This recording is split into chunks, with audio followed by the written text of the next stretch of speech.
Merhaba, kanalıma hoş geldiniz. Bu videomda sizlerle elimde görmüş olduğunuz bu renkli çanta yapılışını paylaşacağım. Yapımı gayet kolay bir çanta, hem de böyle kısa sürede yapabileceğimiz bir çanta oldu. Tam da böyle yaz mevsimi yaklaşırken rengarenk cıvıl cıvıl bir çanta oldu. İpimden başlangıçta bahsediyor olacağım. Tamamen ipimin özelliğinden kaynaklı bu şekilde rengarenk başlangıç yapıp düz aslında çakma sık iğneler yaparak örgümüzü tamamlıyor olacağız. Dediğim gibi ipimin formundan kaynaklı bu şekilde kendiliğinden renk geçişleri oluştu. Sadece kenar kısımlarda ipim bitmiş olduğu için tek renk kullanmayı tercih ettim. Bence gayet güzel oldu bu şekilde. Siz de elinizde olan ipi değerlendirerek bir yumak aldığınızda yan kısmına da elinizde varsa tek renk geçiş yaparak çantanızı tamamlayabilirsiniz. Ve bu şekilde 2 tane ahşap boncuk kullandım. Tamamen elinizde olan boncuğu değerlendirebilirsiniz. Tercih meselesi, isterseniz boncuk kullanmayabilirsiniz de bence, ama hoş bir hava katıyor. Astarlama yapmadım. Böyle birazcık büyük bir çanta oldu. Büzgülü kullanışlı bir çanta oldu. Çıt çıt veya fermuarlama herhangi bir şey de kullanmadım. Büzgü yaptığımız için zaten gerektirmiyor. O anlamda da çok kolay, pratik bir çanta oldu. Umarım siz de beğenmişsinizdir. Videomu beğenmeyi, yorum yapmayı ve kanalıma abone olmayı unutmayın lütfen. Instagram'da hala takip etmiyorsanız açıklama kısmına link bırakıyorum. Tıklayıp takip edebilirsiniz. Orada yaptıklarınızı beni etiketleyerek paylaşabilirsiniz. Şimdi beraber yapılışına geçelim. Öncelikle kullanacağım malzemelerden bahsetmek istiyorum. Rain Nature Shiny Cotton Cake ipler kullanacağız. İpimin linkini açıklama kısmına bırakıyor olacağım. Şu an elimde farklı bir renkli iple başlangıç yapıp sizlere göstermek istedim. Devamında kendi rengimi açıklama kısmına linkini bırakıyor olacağım. Tıklayarak inceleyebilirsiniz. Şu an tamamını kullandığım için farklı bir ip ile sizlere göstermek istedim. İpin kendi özelliğinden kaynaklı renkli bir ip. O yüzden herhangi bir model oluşturmadan dümdüz ilerleyeceğiz, ama çizgili çizgili kendiliğinden model oluşturuyor olacak. Dediğim gibi tamamen ipimin özelliğinden kaynaklı. İplerimi saturdayobin.com'dan temin ediyorum. Açıklama kısmında linkini bırakacağım. 750 gram kullandım. Yan kısımlar içinde tek renk yine bir pamuklu makrume tercih ettim. Ama dilerseniz bir tane 750 gram alabilirsiniz. Bir tane de 250 gramlık ipler alabilirsiniz bir çanta için. Yine videonun sonunda da ne kadar kullandığımdan bahsediyor olacağım. İpime uygun 4 milim tığ tercih ettim. Tığ örgüsü yapacağız. Şimdi beraber başlangıcına geçelim. Ben bu şekilde parçamı istediğim boyuta ulaşana kadar devam edip sıramı tamamladım, geldim. Sizler için küçük bir başlangıç yapıyor olacağız beraber, ama yapılışına geçmeden önce sayılarımdan ve ölçülerimden bahsetmek istiyorum daha doğrusu. Hemen şu şekilde bakın, açılmış haliyle ölçülerimi paylaşacağım sizlerle. Buradan ölçtüğümde 58,5 santim uzunluğunda, şu şekilde ölçtüğümde ise 26,5 santim uzunluğunda, tamamı çakma sık iğnelerden oluşuyor. İstediğimiz boyuta ulaşana kadar 58,5 santim dedim ya, istediğimiz boyuta ulaşana kadar zincir çekiyoruz. Daha sonrasında ise üstüne çakma sık iğneler yaparak ilerliyoruz. İstediğimiz boyuta ulaşınca da hemen 2 tane zincirimizi çekerek ipimizi kesiyoruz ve bu şekilde gövde kısmını tamamlamış oluyoruz. Şimdi beraber küçük bir başlangıç yapalım. Uzun uzadıya göstermeyeceğim, çünkü daha önce de birçok kez çalıştık. Sadece bu şekilde rengarenk haliyle, yani ipimin özelliğinden kaynaklı rengarenk farklı bir görüntü elde etmiş oldum. İpimin ortasına tığımı yerleştirdikten sonra bir tane zincir çekerek başlangıcımı yapıyorum. Ve devamında istediğimiz boyuta ulaşana kadar zincir çekiyoruz. Ben şimdi başlangıçta da bahsettiğim gibi küçük bir başlangıç yapacağım için şu şekilde göz kararı bir zincir çekiyorum. İstediğimiz boyuttaki zinciri çektikten sonra son zinciri parmağımızla tutuyoruz. 2 tane daha zincir çektik. Tığımızın üzerine ipimizi bir kez alıyoruz. Hemen son zincirimin içerisinden tığımı geçiriyorum. İpimi tek seferde çekerek çakma sık iğnemi yapıyorum. Tekrardan tığım üzerine ipimi bir kez aldım. Yandaki zincirden tığımı geçiriyorum. İpimi tek seferde çekerek çakma sık iğnemi yaptım. Tığım üzerine ipimi bir kez aldım. Yandaki zincirden tığımı geçirip tek seferde çekerek çakma sık iğnemi yapıyorum. Bu şekilde her zincirin içerisine bir tane çakma sık iğne yaparak sıra sonuna kadar devam ediyoruz. Şimdi son zincirime geldiğimde de tığımı geçirip çakma sık iğnemi yaparak sıramı tamamladım. Bakın bu şekilde. Daha sonrasında örgümüzün arka kısmını çeviriyoruz. 1, 2 tane zincir çektim. Tığım üzerine ipimi bir kez aldım. Hemen bakın zincir çekerek dönüş sağladığım noktanın başlangıçtaki boşluk kısmından, dibindeki boşluk kısmından tığımı geçiriyorum. İpimi tek seferde çekerek çakma sık iğnemi yapıyorum. Tekrardan tığım üzerine ipimi bir kez aldım. Yandaki boşluktan tığımı geçiriyorum. Tek seferde çekerek çakma sık iğnemi yaptım. Tığım üzerine ipimi bir kez aldım. Yandaki boşluktan tığımı geçiriyorum. Tek seferde çekerek çakma sık iğnemi yaptım. Tığım üzerine ipimi bir kez aldım. Yandaki boşluktan tığımı geçirip tek seferde çekerek çakma sık iğnemi yapıyorum. Bu şekilde her boşluğa bir tane çakma sık iğne yaparak devam ediyoruz. Şimdi sıra sonuna geldiğimizde sıra sonunda şu şekilde farklı bir şey yapıyorum. Her zaman söylüyorum. Sondaki boşluğuma değil de direkt bakın 2 zincir çekerek dönüş sağladığım ikinci zincirimin tepesinden tığımı geçiriyorum. İpimi tek seferde çekerek çakma sık iğnemi yapıyorum. Her zaman bu şekilde bitiş ve başlangıç yapıyorum ki görüntü olarak dümdüz bir görüntü elde edelim. Bakın buradaki kenarlar o yüzden dümdüz bir şekilde ilerlemiş oluyor. Diğer türlü birazcık bana böyle girintili çıkıntılı bir görüntü oluşturuyor gibi geliyor. Şimdi burada sıramızı tamamladıktan sonra tekrardan örgümüzün ön kısmına dönüyoruz. 2 tane zincir çektim. Tığım üzerine ipimi bir kez aldım. Bakın hemen dibindeki boşluktan tığımı geçirip tek seferde çekerek çakma sık iğnemi yapıyorum. Tekrardan tığım üzerine ipimi bir kez aldım. Dibindeki boşluktan tığımı geçirip tek seferde çekerek çakma sık iğnemi yaptım. Bu şekilde sıra sonuna kadar her boşluğa bir tane çakma sık iğne yaparak devam ediyorum. Şimdi sıra sonuna kadar geldiğimizde sonda bir tane boşluğum ve 2 tane zincir çekerek dönüş sağladığım noktamız var. Bakın bu şekilde gözüküyor. Bir de şurada boşluğum var. Tığım üzerine ipimi bir kez aldım.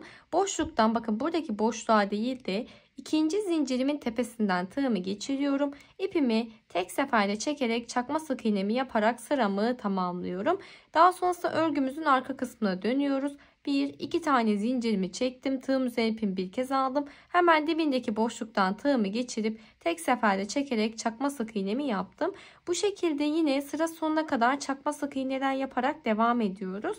Ve sıra sonunda yine 2 zincir çekerek dönüş sağladığım noktaya çakma sık iğnemi yapıp sıramı tamamlıyorum. Tekrar 2 zincir çekerek bir sıranın başlangıcını yapıyoruz. Hemen dibindeki boşluğa bir tane çakma sık iğne yaparak devamında her boşluğa bir tane çakma sık iğne yapmaya devam ediyoruz. Bakın bu şekilde konuşurken sıramı da tamamlamış oldum. Ta ki istediğimiz boyuta ulaşana kadar bu şekilde ilerliyoruz. Daha sonrasında ise yan kenar kısmı ile askı kısmının yapılışını beraber başlayalım. Bakın bu şekilde açtığımızda görüntüsü gayet güzel oldu. Sizlerle bu şekilde ölçüsünü paylaşmak istiyorum. Ne kadar uzunlukta ve genişlikte olduğunu. Boydan ölçtüğümüzde 58,5 santim uzunluğunda. Enini ölçtüğümde ise 26,5 santim genişliğinde bir parçayı yaptıktan sonra çakma sık iğnelerden oluşan parçamızı yaptıktan sonra hemen bir tane zincir çekerek ipimi kestim. İpimden kaynaklı bu şekilde rengarenk olmuştu. Başlangıçta da bahsetmiştim. Şimdi yan kısımları ve aynı şekilde askı kısmını yaptıktan sonra çantamızı tamamlıyor olacağız. Bu uzunluğa kadar ve bir yumağın tamamını kullandım. Bu noktadan sonra dilerseniz aynı renkten bir tane daha yumak ile ilave edip devam edebilirsiniz. Ben tek renk yapmayı tercih ettim. Yan kısımlar renkli istemiyorum. O yüzden yine pamuklu makrame soft sarı kullanacağım. Bence renk olarak uygun olduğunu düşünüyorum. Siz de elinizde varsa tek renk bir ipinizi kullanabilirsiniz. Ya da dediğim gibi aynı şekilde aynı ip ile devam edebilirsiniz. Şimdi yan kısmı için yine aynı şekilde askı ile beraber yapacağız. Buradan bir parça başlamayı düşünüyorum. Askının genişliği ve diğer kısımdaki yan parçamızı da kapsayacak şekilde. O yüzden istediğimiz uzunluğa ulaşana kadar zincir çekiyoruz. Burada bakın hem ölçüm alırken de sizlere göstermek istedim. Toplamda 175 adet zincir çektim. Normalde saymadan ilerliyorum ama sizlere de fikir olması açısından sayarak ilerledim. Ve şu şekilde bir ölçüm aldım. Bakın buradan kenardan zincirimi yerleştiriyorum. Şöyle mesela askı uzunluğunu göz kararı bakıyorum ve diğer kenar kısmına da aynı şekilde. Ne kadar uzunlukta istiyorsanız ayarlamamızı bu şekilde yapıyoruz. Şimdi dediğim gibi ben 175 adet zincir çektikten sonra hemen şöyle 2 tane daha zincir çekiyorum. Tığım üzerine ipimi bir kez alıp 175. zincirimin içerisinden tığımı geçiriyorum. İpimi tek seferde çekerek çakma sık iğnemi yaptım. Tekrardan tığım üzerine ipimi bir kez aldım. Yandaki zincirin içerisinden tığımı geçiriyorum. Tek seferde çekerek çakma sık iğnemi yapıyorum. Tığım üzerine ipimi bir kez aldım. Yandaki zincirden tığımı geçiriyorum. İpimi tek seferde çekerek çakma sık iğnemi yapıyorum. Bu şekilde her zincirin içerisine bir tane çakma sık iğne yaparak ilerleyeceğim. Şimdi sıra sonuna kadar çakma sık iğneler yaparak sıramı tamamladım. Burada normalde şu şekilde yapacaktım. 2 tane zincir çekip bir üst sıranın başlangıcını yapacaktım. Ama şu noktada hani bu kenar kısmını yapıyoruz ya. Bu şekilde oval dönebilmesi için şu şekilde yapmaya karar verdim. Son zincirimi bir tane çakma sık iğnemi yapmıştım. Tığım üzerine ipimi bir kez aldım. Aynı boşluktan tekrardan şöyle biraz sıkı olduğu için aynı boşluktan tekrardan tığımı geçiriyorum. İpimi tek seferde çekerek bir tane daha çakma sık iğnemi yaptım. Tekrardan tığım üzerine ipimi bir kez aldım. Aynı boşluğa bir kez daha dönüyorum ve bir tane daha çakma sık iğne yapıyorum. 3 tane çakma sık iğne yapmış oldum. Son zincirimin içerisine 3 tane çakma sık iğne yaparak bakın bu şekilde karşı tarafa dönüşümü sağlamış oldum. Yani burada bir üst sıraya değil de karşı zincirlerimize dönüşümüzü sağlamış oluyoruz. Tekrardan tığım üzerine ipimi bir kez aldım. Hemen dibindeki boşluktan bakın şurada dibindeki boşluktan zincirden tığımı geçirip bir tane çakma sık iğnemi yaptım. Tekrardan tığım üzerine ipimi bir kez aldım. Yandaki zincirden tığımı geçirip tek seferde çekerek çakma sık iğnemi yapıyorum. Bu şekilde her zincirin içerisine bir tane çakma sık iğne yaparak ilerliyor olacağım. Buradaki bakın yapmış olduğumuz çakma sık iğnelerin karşılık gelen boşluklarına yine çakma sık iğne yaparak sıra sonuna kadar devam ediyoruz. Şimdi son zincirimin içerisine kadar çakma sık iğnelerimi yaparak ilerledim geldim. Sondaki zincirimin içerisine tığımı geçiriyorum. Bir tane çakma sık iğnemi yaptım. Tekrardan aynı zincire dönüp bir tane daha çakma sık iğne yapıyorum. Sondaki zincirime 2 tane yapıyorum. Çünkü bir de burada 2 zincir çekerek dönüş sağladığım nokta vardı. Onunla beraber 3 zincir yapmış, 3 tane çakma sık iğne yapmış kabul ediyoruz. Hemen bakın burada birinci boşluktan tığımı geçirdim. İpimi tek seferde çekerek birleştirmemi yaptım. 2 tane zincir çektim. Tığım üzerine ipimi bir kez alıyorum. Hemen dibindeki boşluktan tığımı geçirip bir tane çakma sık iğnemi yaptım. Bir tane çakma sık iğnemi yaptım. Aynı boşluğa tekrar dönüyorum. Bir tane daha çakma sık iğne yapıyorum. 2 tane çakma sık iğne yapmış oldum. Devamında her boşluğa bir tane çakma sık iğne yapıyorum. Diğer kenar boşluklarına kadar devam ediyorum bu şekilde. Şimdi kenar köşeye kadar geldim. Kenar köşede bakın 3 tane başak şeklinde gözüküyor. 3 tane sık iğne yaparak dönüş sağladığımız nokta. Bakın şu şekilde parmağımla tuttuğumda 1, 2, 3. 3 tane boşluğumuz var. Şimdi burada 3 tane boşluğumuza ikili trabzanlar, çift ikili trabzanlar yaparak dönüşümü sağlayacağım. Tığım üzerine ipimi bir kez aldım. Hemen bakın birinci boşluğuma bir tane yapmıştım. Aynı boşluğa bir tane daha ikili trabzan yaptım. İkili trabzan diyorum, çakma sık iğne yaptım. Yandaki boşluktan tığımı geçiriyorum. Bir tane çakma sık iğnemi yaptım. Aynı boşluğa dönüp bir tane daha çakma sık iğnemi yapıyorum. Tekrardan yandaki boşluğa geldim. Tekrardan aynı boşluğa dönüp 2 tane çakma sık iğnemi yaptım. 2, 4, 6 tane çakma sık iğneye ulaşmış olduk sıra sonunda. Devamında her boşluğa bir tane çakma sık iğne yaparak son boşluğumuza kadar devam ediyorum. Şimdi sıra sonuna kadar ilerledim. Sonda bakın burada sıramı tamamladım. İlmek yürütme yapmış olduğum boşluğum ve bir tane daha boşluğum var. Yani 2 tane boşluğum kaldı. Başlangıçta zaten ne yapmıştık? Hemen dönüşümüzdeki ilk boşluğa 2 tane çakma sık iğne yaparak başlangıcımızı yapmıştık. Şu anda bizim 4 tane daha çakma sık iğne yapmamız gerekiyor ki 6 tane çakma sık iğneye ulaşalım. Çünkü burada dönerken 2, 4, 6 tane çakma sık iğne yapmıştık. Hemen şimdi yandaki boşluğa batma yaparak başlayacağım. Tığım üzerine ipimi bir kez aldım. Yandaki boşluktan tığımı geçip bir tane çakma sık iğnemi aynı boşluğa dönüp bir tane daha çakma sık iğne yaparak 2 tane çakma sık iğneye ulaşıyorum.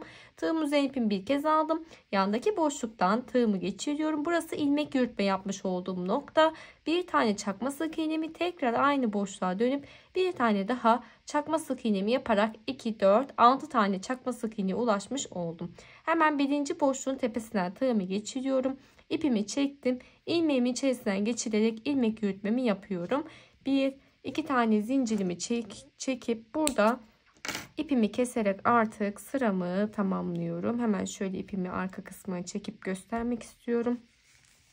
Bakın bu şekilde yapmış olduk. Şimdi bunun ölçüsünü de paylaşmak istiyorum ki sizlere fikir olması açısından. Sayımı da başlangıçta paylaşmıştım.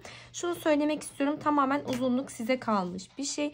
Dilerseniz buradaki sıra sayısında arttırma yapabilirsiniz. Bir üst sırayı da yine aynı şekilde dönüp gelebilirsiniz. Bence yeterli genişlikte olduğunu düşünüyorum. O yüzden sadece 2 sıra boyunca gittim geldim. Toplamda da 4 sıra gitmiş olduk. Şöyle tığım düştü. Ölçtüğümde 107 santim uzunluğunda. Eni ise bakın şöyle, genişliği ise 3,5 santim genişliğinde parçamızı tamamlamış olduk. Şimdi parçamızı tamamladıktan sonra sıra geliyor buraya sabitleme işlemini. Burada dikerek de ilerleyebilirsiniz. İsterseniz ilmek yürütme yaparak da ilerleyebilirsiniz. Şimdi ben ilmek yürütmeler yaparak buraya sabitleme işlemini yapacağım. Hemen şöyle ipimin ortasına tığımı yerleştiriyorum. Bir tane zincir çekerek başlangıcımı yaptım. Burada istediğiniz renk ile başlangıç yapabilirsiniz. Şimdi iyice önemli olan burada tam şöyle alt gövde kısmında yerleştirmemiz ve parçamızı eşit bir şekilde ayarlamamız. Ayarladıktan sonra hemen şöyle bakın karşılık gelen noktadan başlangıcını yapıyor olacağım üst kısmından. Hemen şöyle ipimi bıraktım. Birinci boşluğumdan tığımı geçiriyorum. İpimi yukarıya çektim. Ve daha sonrasında karşılık gelen boşluktan da tığımı geçirdim. Şöyle bir başlangıç yapalım. Geçiriyorum. İpimi yukarıya kadar çekip ilmeğimin içerisinden geçirerek başlangıcımı yaptım. Daha sonrasında yandaki boşluktan tığımı geçiriyorum. Altta da karşılık gelen noktadan boşluktan tığımı geçirip ilmeğimin içerisinden geçiriyorum. Bir alttaki boşluğa geliyorum. Altta karşılık gelen noktadan da tığımı geçirip ipimi çekiyorum. Yukarıda ilmeğimin içerisinden geçirerek ilmek yürütmemi yapıyorum. Alttaki boşluktan tığımı geçirdim. Karşılık gelen noktadan da tığımı geçirip ipimi çekip ilmek yürütmemi yapıyorum. Bu şekilde sıra sonuna kadar ilmek yürütmeye devam ediyorum. Şimdi taban kısmına kadar geldim. Burada da farklı bir şey yok. Aynı şekilde bakın taban kısmında da karşılıklı hem alttan hem üstten ipimi çekiyorum. İlmeğimi içerisinden geçirdim. Tekrardan bakın yandaki boşluktan tığımı geçirdim. İpimi çekip ilmeğimi çekiyorum. Yandaki boşluktan tığımı geçirdim. İpimi çekip ilmeğimi çekerek karşı tarafa dönüşümü sağlamış oluyorum. Ve yine aynı şekilde her boşlukta ilmek yürütmeye devam ediyorum. Ta ki başlangıç noktamıza kadar. Ama şöyle bir göstermek istiyorum. Bakın buradan da bu şekilde dönüşümü sağlamış oldum. Görüntü olarak da gayet güzel gözüküyor. Dediğim gibi burada önemli olan şuradaki parçamızı eşitleyebilmek ve eşit bir şekilde kaydırmadan ilmek yürütme yaparak birleştirebilmek. Şimdi şuradaki son noktama kadar ilmek yürütmeye devam ediyorum. Şimdi sıra sonuna kadar geldim. Son boşluğuma da ilmek yürütmemi yaptım. Burada ilmeğimi bırakıyorum. Şu son boşluğumdan tekrardan tığımı iç kısımdan üste doğru çıkardım. Ve burada ilmeğimi arka kısmına çekiyorum. Örgümün iç kısmına, yani çantamın. Daha sonra burada hemen şöyle bakın 2 tane sıkı şekilde zincir çekiyorum. Ve daha sonrasında birazcık ipimi uzun bırakarak kesiyorum. Çünkü artık burada birleştirme işlemimizi tamamlamış olduk. Bakın bu şekilde bir görüntüsü var. Üstten de bu şekilde gayet güzel gözüküyor. Şimdi aynı kenar için de aynı şekilde ilmek yürütmeler yaparak birleştirip geleceğim. Detaylı bir şekilde gösterdiğimi düşünüyorum. O yüzden bu kısmını göstermeyeceğim. Hemen birleştirip geliyorum. Kenar kısımların birleştirmesini tamamladım, geldim ve gayet güzel, ideal uzunlukta oldu bence. Bakın bu şekilde görüntü olarak da gayet güzel gözüküyor. Şimdi şunu söylemek istiyorum. Burada diğer tarafına bakın, ben bu şekilde ipimi geçirdim. Tamamen göz kararı bir zincir çektim. İstediğiniz renk ipi kullanarak yapabilirsiniz. Zincirimizi çektikten sonra buradan geçiriyoruz. Yine aynı şekilde diğer taraftan beraber geçiriyor olacağız.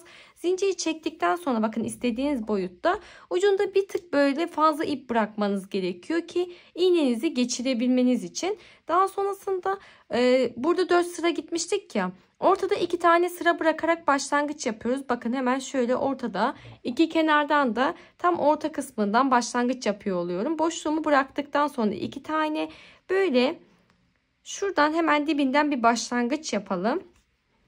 Tamamen göz kararı bir büzdürme yapacağım. Üste bir tık bakın şu şekilde boşluk bıraktım. Bunu isterseniz daha da alttan yapabilirsiniz ya da daha da üstten yapabilirsiniz. Bu tamamen tercih meselesi. Devamında eşit gelecek şekilde ilerleyeceğim. Arada bakın iplerimi şöyle iğnemi atlatarak ilerleme yapıyorum boşluk kısımlardan. Zincir de gayet kolaylıkla geçiyor. Şunu söylemek istiyorum. Ben her renk geçişinden ipimi geçirmeyi tercih ediyorum. Bakın dikkat ederseniz her renkte atlama yapıyorum ve ona göre karşılıklı boşluklarından iğnemizi geçirerek sonuna kadar devam ediyoruz. Şöyle hemen ilerletiyorum. Bakın dibine kadar geldim. Şöyle hatta bir tık önceden çıkmam gerekiyordu. Şimdi sonda boşluğumuzu şu şekilde yapmamız gerekiyor. Dibinden çıkıp tekrardan başlangıçtaki 2 tane boşluk kalacak şekilde ilerletmemiz gerekiyor. Kısımda yine 2 tane boşluk kalacak şekilde çıktıktan sonra artık iplerimizi bırakıyoruz. Bunu dilerseniz daha uzun veya daha kısa da yapabilirsiniz. Benimkiler biraz hatta böyle uzun olmuş gibi gelebilir gözünüze. Daha sonrasında şöyle bakın. Büzdürme yaparak kullanıyor olacağız. Zincir çekerek bir büzdürme yaptığımız için gayet kolaylıkla kullanabileceğimiz şekilde oluyor. Ben bu kısımlarda görüntü olarak da böyle hani güzel gözüksün istiyorsanız şöyle ipimi düzelttikten sonra hemen eşitledikten sonra şu kısımlarda eğer elinizde var ise ahşap boncuk kullanıyoruz. Tamamen görüntüsünün daha güzel olması için. Dilerseniz bu haliyle de bırakabilirsiniz. Dediğim gibi elinizde var ise kullanabilirsiniz. Bu şekilde hemen burada şöyle bir düğümleme yapalım.